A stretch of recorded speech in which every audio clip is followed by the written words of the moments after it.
Summary of Fast Food Nation by Eric Schlosser. In Fast Food Nation, Eric Schlosser tries to explain how the way Americans eat and how food is made has changed since World War II. Schlosser follows a lot of different people to see how this change happened. These people include fast food workers at franchises and well-paid executives at fast food conglomerates, ranchers and potato farmers in Colorado and the area around it, large-scale farming and ranching operations, workers at meatpacking plants, and food scientists whose job it is to come up with new natural flavors for food. Schlosser begins by noting the emergence of big American fast food companies, like McDonald's, with its Golden Arches, Burger King, and Wendy's, after World War II. Many of these chains grew very quickly at the same time that the American suburbs grew, especially in California. This happened when soldiers came back from World War II and started moving their families to car-based communities along highways between big cities. Schlosser says that McDonald's speedy service system, a way for workers to make burgers faster and with less skill, was the start of a series of big changes in fast food that made it common in America. Increasing mechanization of fast food production in the 1960s and 70s ensured that companies could quickly replace fast food workers, that these workers would be a transitional workforce, employed nationwide without union benefits. Schlosser writes that most fast food companies make the bulk of their profits from the franchise system, wherein the conglomerate is actually the owner for the franchisor, who rents the brand. Schlosser follows the lives of fast food workers, franchise owners, and company leaders. He then turns his attention to the meat and potato economies north of Colorado, in Wyoming, Idaho, and the surrounding areas. Schlosser talks about the lives of small, independent ranchers and how changes in large-scale ranches have made it so hard, and almost impossible, for small ranchers to make a living on their own. Schlosser then talks about the later stages of beef and chicken production systems across the country.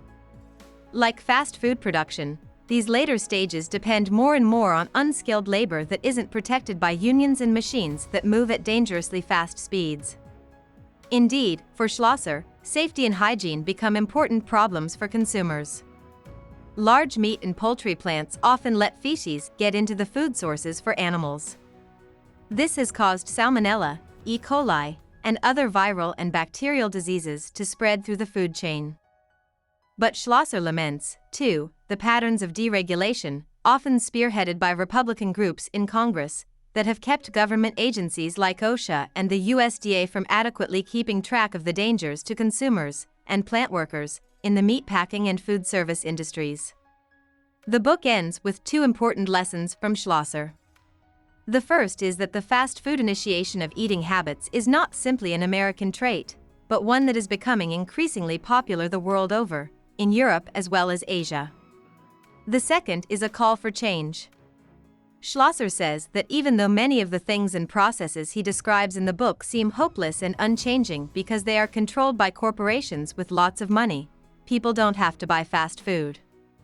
Consumers can help change the way food is caught, cooked, and distributed by learning more about how their food is caught, cooked, and distributed and by avoiding some fast food and food production methods. Fast food can be made more healthy for consumers and more economically viable for independent owners. Food production can be made safer for workers in plants across the US and the world. Schlosser says that, in the end, these changes start with us, the users.